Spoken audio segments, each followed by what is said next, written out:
안녕하세요. 아, 그랬나 보네.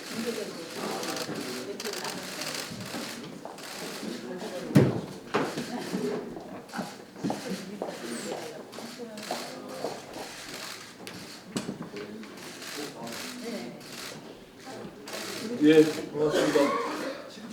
바른미래당 제70차 원내대책회의를 개회하겠습니다.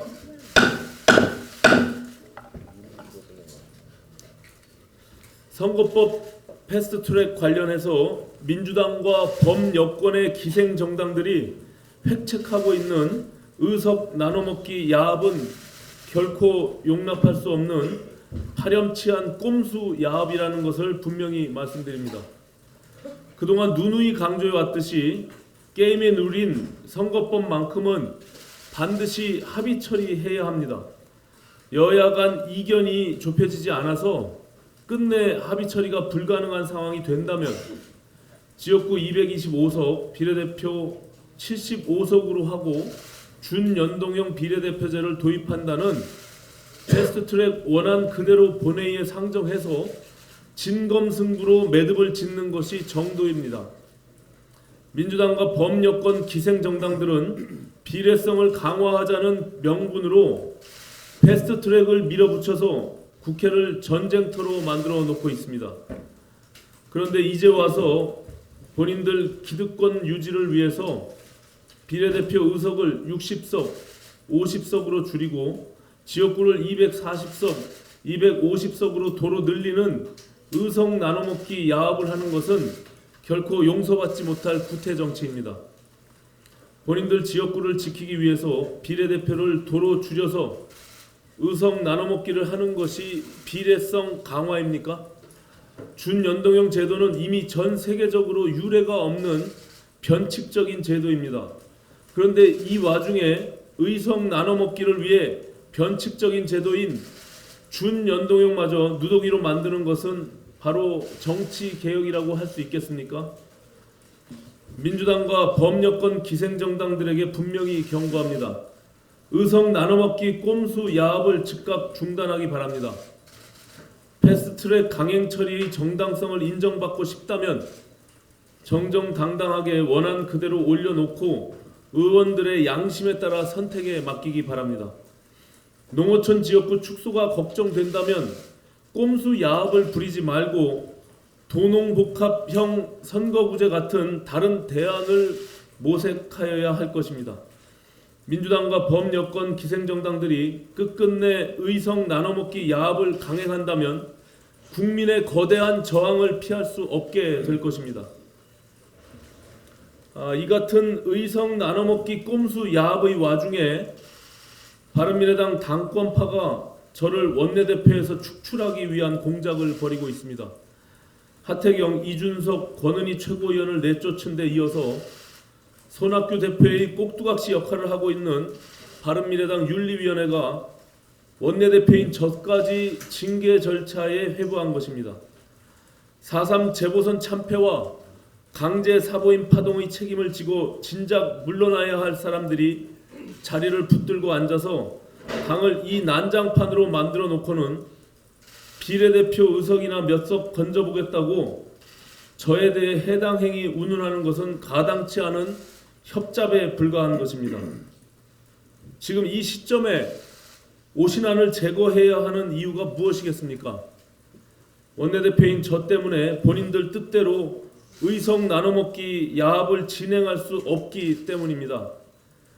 인간의 권력욕이란 한도 끝도 없다지만 참으로 국민 여러분 앞에 부끄럽고 개탄스러운 일이 아닐 수 없습니다. 그러나 애석하게도 바른미래당 손학규 대표가 저 오신환을 원내대표에서 끌어내릴 방법은 없습니다. 원내대표 오신환은 손 대표가 임명한 사람이 아니라 국회법과 당원당규에 따라 바른미래당의 의원들이 직선으로 선출한 사람이기 때문입니다. 손학규 대표는 더 이상 추태를 부리지 말고 즉각 정계에서 은퇴하기 바랍니다. 손학규 대표가 정계 은퇴를 선언하고 당을 떠난다면 저 또한 신당 창당 작업을 그 즉시 중단하고 바른미래당 재활 작업을 다시 시작한다는 것을 분명히 말씀드립니다. 어제 북한 김정은이 연평도와 백령도 인근에 있는 창린도를 방문해서 우리 쪽을 향해 해안포 사격을 지시했습니다. 비록 사격 훈련을 위한 것이지만 이는 명백한 9.19 남북 군사합의 위반입니다.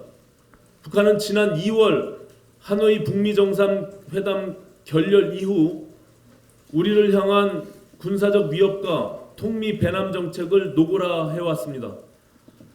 문재인 정부가 기승전 북미 대화에 매달리면서 북한의 눈치 보기에 급급하는 사이 급기야 북한은 9.19 남북 군사합의까지 위반하고 나선 것입니다. 문재인 대통령에게 다시 권고합니다. 기승전 북미 대화에 그만 매달리고 한반도 평화 프로세스를 다시 점검하시기 바랍니다. 국민의 생명과 재산이 걸린 국가 안보 문제는 소잃고 외양간 고치면 이미 늦는다는 것을 깨닫기 바랍니다. 고맙습니다. 네, 김삼아 의원입니다. 한국과 아세안 9개 나라 정상들이 모이는 한 아세안 특별 정상회의가 25일, 26일 이틀간 부산에서 열리고 있습니다. 신남방 정책의 핵심인 아세안 국가와의 협력 증진 방안을 논의할 예정으로 보이는데 성장 가능성이 큰 아세안 국가들과 인프라 개발이나 스마트 시티 협력, 인적 교류 확대 등의 협력 방안을 심도 깊게 논의할 것으로 기대가 됩니다. 그중 가장 기대를 모으고 있는 분야가 바로 스마트 시티 사업입니다. 건설, 전기, 에너지, 정보통신 등 우리나라의 강점이 큰 분야인데다가 마닐라나 자카르타, 방콕, 호치민 같이 최근 아세안 국가에서도 인구 1,000만에 육박하는 거대 도시들이 등장하면서 스마트 시티 사업은 아세안 국가들에게도 큰 관심사라고 할 수 있습니다. 특히 행정수도 이전이 확정된 인도네시아의 경우 38조 원 규모의 사업이어서 인도네시아가 역점을 두고 추진 중인 인프라 확대 사업에 한국 건설 에너지 기업들이 진출할 경우에 엄청난 수출 효과가 발생할 것으로 전망이 됩니다. 하지만 스마트 시티 사업이 성공하려면 업종 간 밥그릇 싸움이 아니라 융합과 협력 그리고 창의적인 아이디어가 중요합니다. 현재 국내에서도 스마트 시티를 추진 중인 지자체는 서울, 경기, 인천 21곳을 비롯해서 전국에 걸쳐서 67곳에 달합니다. 전국의 지자체 중 약 30%에 이르는 것입니다.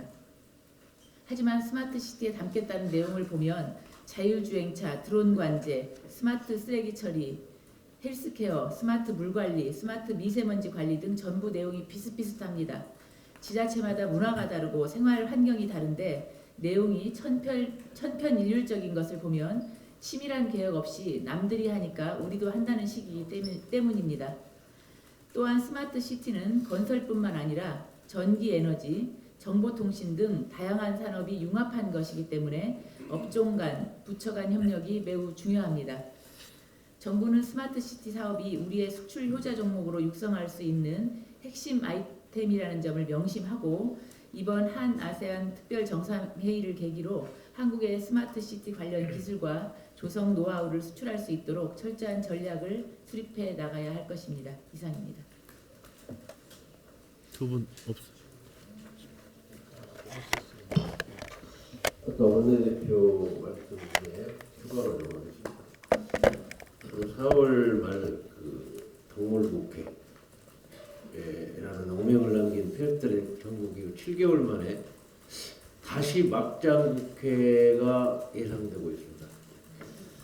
자유한국당 홍기현 대표가 7일째 단식을 이어가고 있는데 만약 선거법과 공수처법이 본회의에 상정될 경우에 필리버스터 의원직 총사퇴 등 초강수 대응 방안까지 논의되고 있습니다. 제가 2011년부터 계속 주장해 왔던 32년 만에 전주에서 제가 보수당으로 당선됐는데 박근혜 탄핵 이후에 지금 전국 상황이 앞으로 더 확대될 것 같습니다. 지역 장벽이. 경상북도는 한국당이 다 싹쓸이 할 것 같고 전라북도는 보수가 아닌 진보 쪽이 싹쓸이 할 것 같고 그 근본적으로 17대, 18대, 19대 계속 그 해결 방안으로 전국 단위 석패율 제도를 선관위에서 그렇게 제안을 했고 지금 사당이 거의 이거는 합의할 수 있는데도 불구하고 지금까지 관행적으로 지금까지 우리 국회가 선거법만큼은 게임의 룰이기 때문에 합의 처리가 기본 원칙이었는데 그걸 민주당이 무시하고 패스트 트랙으로 올려서 이런 막장 국회를 예견하고 있습니다. 다시 한번 강조하는데 4당, 5당이 합의 처리할 수 있는 가장 좋은 방안이 지역주의를 극복하고 동서통합을 할 수 있는 전국 단위 석패율 제도를 도입하는 것이 이러한 막장 국회를 피하고 국민들의 뜻을 받드는 그런 제도로 이행할 수 있다고 생각합니다. 다시 한번 촉구합니다. 최근 한 설문조사에서 여성 연구자 10명 중 7명이 임신 중 유해물질을 다룬 경험이 있었다고 밝혔습니다. 실제로 유해물질을 다뤄본 연구자 중에 58%의 응답자는 소속 연구실에 임신부 연구자를 위한 실험복이나 마스크 장비조차 구비되어 있지 않았다고 대답했습니다. 또한 임신한 연구자들은 불필요한 시선이 부담스럽거나 혹은 동료에게 부담을 줄까봐 임신 사실을 연구실에 즉시 알리지 못했다고 밝혔으며 절반 이상이 실험 환경에 노출된 상황에서 임신을 후회했다고 답했습니다. 현행 근로기준법에는 임신 12주 이내 또는 36주 이후에 해당하는 임산부는 하루 2시간씩 단축 근로를 할 수 있도록 되어 있음에도 실제 임신으로 육체 노동을 줄였거나 줄일 예정인 연구자는 전체의 34%에 불과했고 이마저도 직급별로 큰 차이가 났습니다. 위험한 물질을 다룰 수밖에 없는 연구 현장에서 근로하는 임산부들이 법적으로 보장된 권리도 누리지 못하고 위험으로부터 제대로 된 보호도 받지 못하고 있는 현실이 여성 과학기술인 출신인 저로서는 매우 유감스럽습니다. 이런 현실이 여성 과학기술인들이 스스로 연구 현장을 떠나게 만들고 연구계 내의 경력 단절, 임금 격차, 유리 천장 등의 문제로 이어지고 있습니다. 정부는 4차 산업혁명 시대 과학기술의 발전을 위해서는 우수한 여성 과학기술 인력의 활용이 국가적으로 중요한 사안이라는 점을 명심하고 이 문제를 반드시 바로잡아야 합니다. 관계부처와 관계기관은 임신한 여성 연구자가 눈치 보지 않는 한 적극적이고 실질적인 권리 보장 등을 통해서 성차별 없는 연구 문화 조성에 만전을 기해야 할 것입니다. 한 사람의 선배 여성 과학기술인으로서 성별에 관계없이 연구자들이 자신이 능력을 베푼 발휘하고 또 안전한 환경에서 연구에 몰입할 수 있도록 초당적으로 돕겠다는 말씀을 드립니다. 이상입니다. 이동수 원내수석입니다.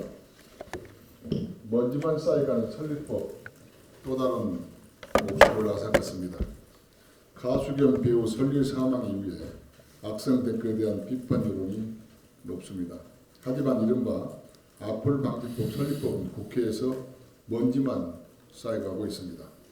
법안이 상정되지도 못한 채 상임위에 결의되어 있는 동안 지난 주말에 가수 고아라 씨가 우리 곁을 떠났다는 안타까운 소식도 들려왔습니다. 연예인의 삶은 대중들에게 항상 노출되어 있습니다. 프라이버시에 대한 존중은 없다시피 합니다. 24시간 일거수일투족이 네티즌들에게 평가를 받으며 살아가고 있습니다. 그렇기 때문에 연예인들은 더더욱 악성 댓글의 공포에서 벗어나기가 힘듭니다. 더 이상 이대로 되어서는 안 됩니다. 이번 일을 계기로 근거 없는 비난 악성 댓글은 박멸돼야 한다고 생각합니다. 그러나 제가 공동 발의하고 우리 당 김수민 의원이 대표 발의한 악플 방지법이 한 달째 잠자고 있습니다. 여당과 제1야당의 정쟁 때문에 법안 상정을 위한 전체회의가 열지 않고 있기 때문입니다. 정말 훈통 터지는 일입니다. 거듭 말씀드리지만 악성 댓글은 인간을 죽음으로 모는 인격 살해와도 같습니다. 따라서 지금이라도 당장 민주당과 한국당은 정쟁을 멈추고 제2의 설리, 제3의 부하라 사건과 같은 안타까운 일이 벌어지지 않도록 악플 방지법 논의에 나설 것을 촉구합니다. 이상입니다. 네, 추가 발언 없으시면 비공개로 회의 진행하겠습니다. 네, 협조해 주시기 바랍니다.